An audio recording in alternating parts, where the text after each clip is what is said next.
So first, thank you all so much for coming this evening. And it is interesting that earlier this evening I was saying, oh dear God, I don't think anybody will show up. Which is probably a good place to be because, you know, it's my sincere hope that this evening what I share with you tonight may be of help to someone. I have just a few pointers to remind myself about the 8 steps of the mastermind consciousness, which is what I'm going to try to focus on this evening. And I'm going to try and discuss in a general way and just describe in a general way some of the events that happened and how I came to write the book. Now, the little pamphlet is the cover to my book. The book has actually just been published, printed today in the United States. It's not out yet. They're just publicity. Yeah, thank you. The subtext of my book, Aging with Dignity, Living with Grace, really is all about overcoming adversity, finding peace of mind, and prosperity. And by prosperity, I'm not just talking about simply money. I have come to really recognize, because I chased money. We've read a few of the credits. I've produced 130 primetime episodes of drama, comedy. I've done 4 feature films for studios, United Artists, Zoetrope, Disney. I have been at the Zenith in Hollywood, where I lived in Malibu and Beverly Hills. And what happened essentially, and poor Mike Richards had to live through all this with me in 81 because he's been my accountant since 1981, is that, you know, I kept thinking that achieving material success would make me happy.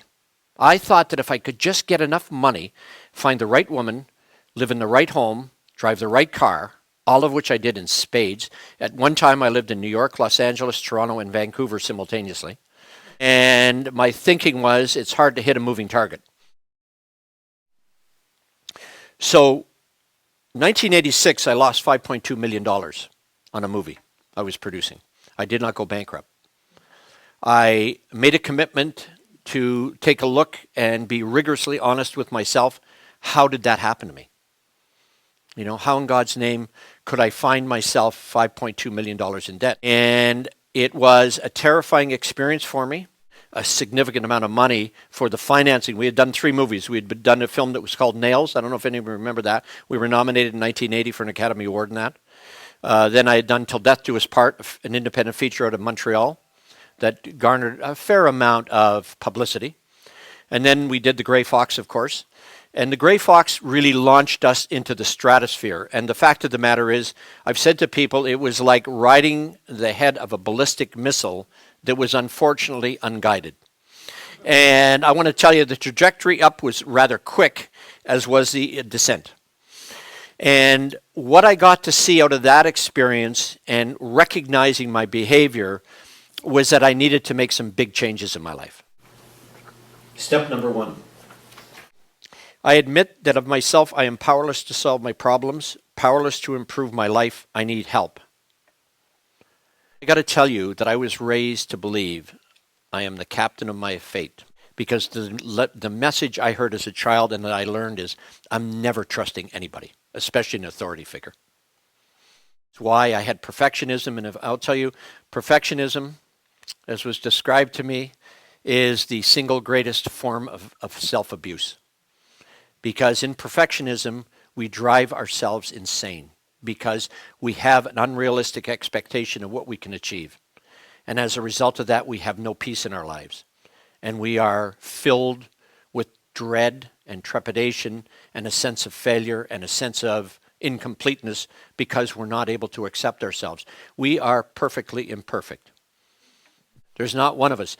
Baseball is the only game in the world that recognizes errors, and we make decisions on inaccurate and misplaced data that I cannot trust what my mind tells me. But what I can trust is what is contained in the 8 steps. And so when I hear that I am powerless, that I need help, for me the most difficult thing to do is allow my ego, the edge God out, to surrender to the idea that I need help. Because my belief system, which is flawed, is that I am self-sufficient, that I can figure out my own problems. So I have to admit that I'm powerless.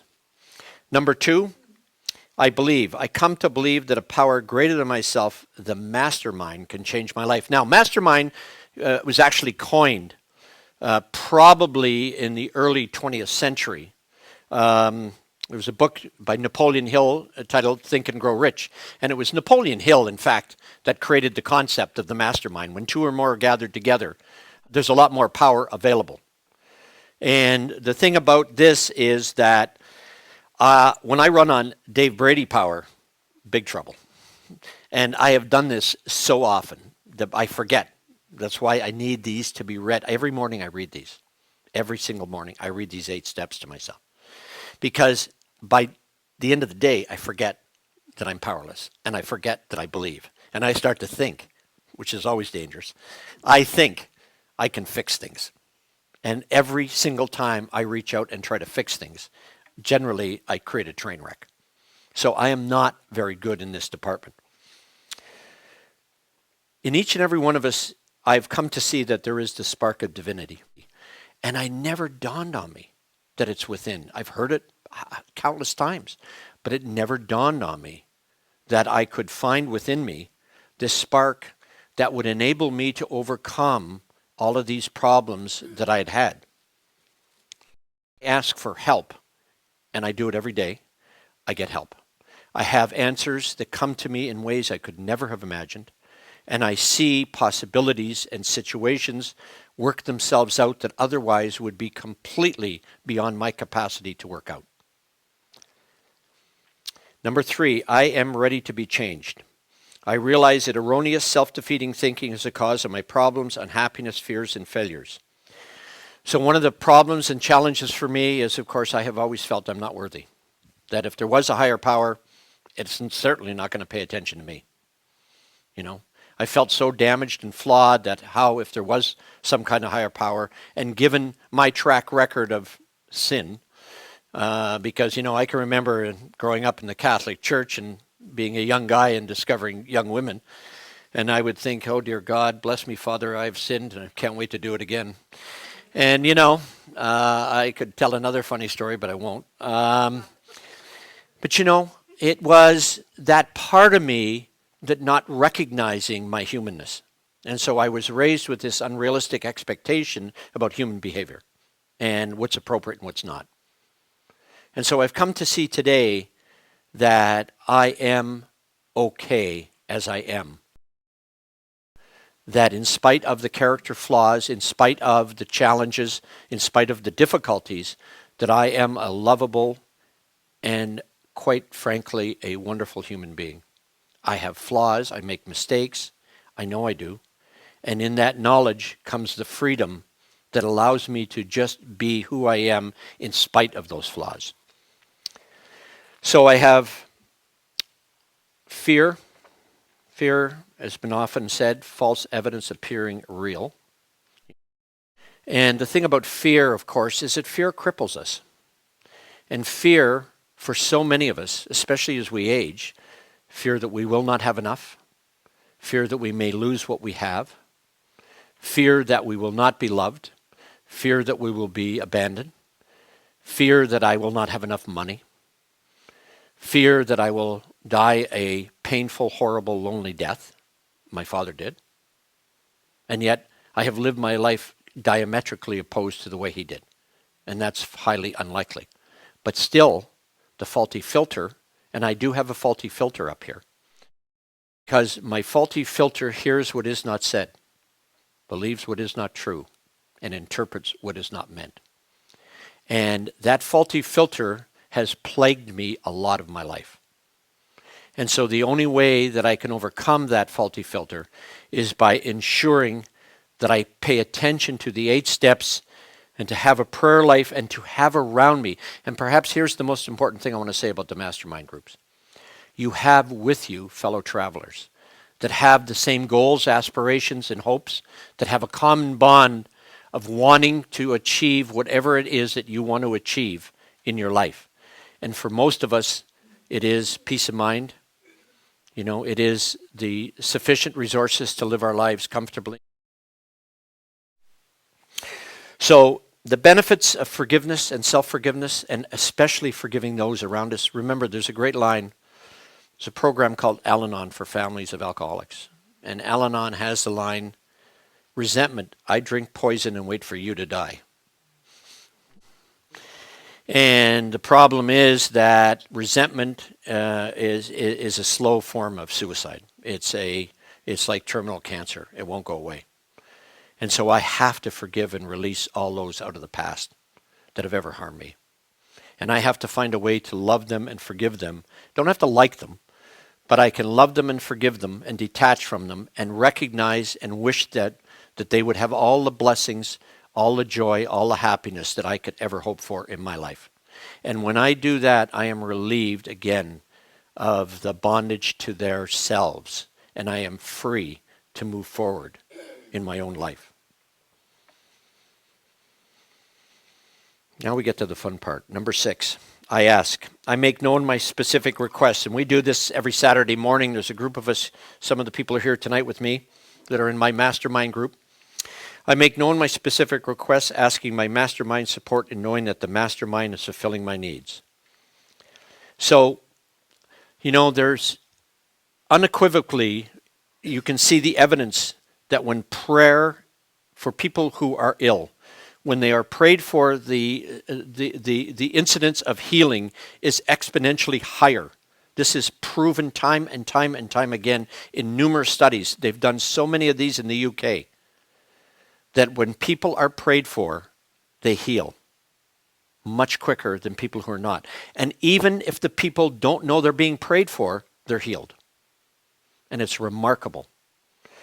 And so with the mastermind group, what I'm able to do is I am able to sit with fellow travelers and have them pray for me and I pray for them that we achieve, and we list what it is we're trying to achieve in our lives. And for me, I am looking for peace of mind, humility, clarity of thought, sufficient solvency to meet my needs, and the ability to clear up whatever wreckage I have from this injury, and with shareholders, and I have goals. And the caveat being that if it's God's will, that when I ask and when I pray for others to achieve their goals and I am prayed for, the feeling is wonderful. There is no way, if I could bottle that, I'd be a billionaire. There is nothing more powerful than having someone to pray with and pray for, because it opens a channel that otherwise is clogged or shut. And it's like having a spiritual going in for, when they have to go in and do an angioplast, it's a spiritual angioplast. And it opens up a blocked channel that gives people the energy and freedom to move on.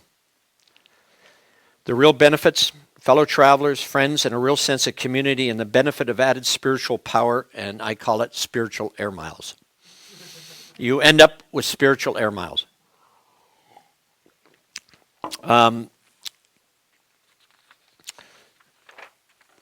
Number 7, I give thanks. I give thanks that the mastermind is responding to my needs. I assume the same feelings I would have if my requests were fulfilled. This is an amazing process that I have found difficult myself because I feel guilt and shame. Part of my problem is Catholic guilt. Only pray for God's will. Don't be asking for anything for yourself. Especially don't think you're going to get it. Money does not grow on trees. There's all of these messages up here, So imagine sitting around thinking, oh my God, I could have the things that I would really desire in life.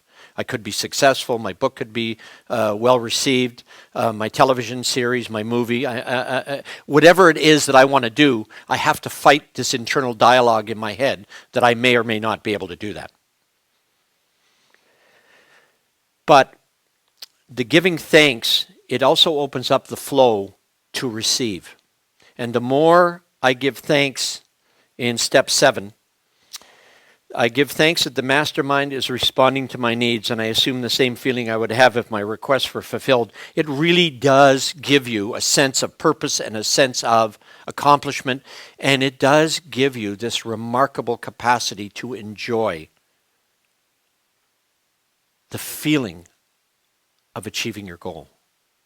And we as human beings are set up to achieve goals. We just are, And hopefully, as I'm seeing, my goals are changing to be of service. Number 8, I dedicate my life. I now have a covenant in which it's agreed the mastermind is supplying me with an abundance of all things necessary to live a successful and happy life. I dedicate myself to be of maximum service to God and to those around me, to live in a manner that sets the highest example for others to follow, and to remain responsive to God's guidance. I go forth with a spirit of enthusiasm, excitement, expectancy. I am at peace. And here's what I can tell you. I learned long ago, if you want to keep something, you got to give it away. If you uncover or discover some knowledge, some power within yourself, some gift, it is better to share it, and it'll grow. If I try and hold on to anything in life and just keep it because of selfish, self-centered needs, I lose it. It's all about the flow in life. And the more I'm open to giving, the more I'm open to receiving. And so, this covenant with the higher power, I am so grateful today to say that I have a newfound faith in God that I never had before. I don't quite know who God is yet. I haven't quite got around to getting a handle on that specifically.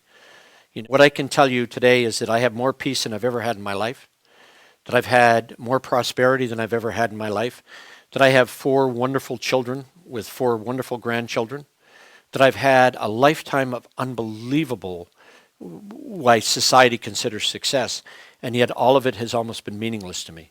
What has really started to matter is the relationships that I've developed with others, the openness and willingness to be vulnerable, and the desire to get to know and serve God in a way that I never did before. And to recognize that in my imperfection, I will be guided to perhaps my greatest good. If you haven't done a mastermind group, I want to suggest that you look at Janet Law, I know, runs a mastermind group here Wednesday nights. And it is the changes that it's wrought for me, that it's brought about in my life are, I don't know how to put it. I don't know how to quantify it. Here's what I know. I would not be standing here today. I would probably not be alive today. So it gives you a newfound freedom. It gives you a sense of peace in your lives. And, it also helps us from a prosperity point of view to recognize that there is so much in the universe that we can access. There is so much wealth.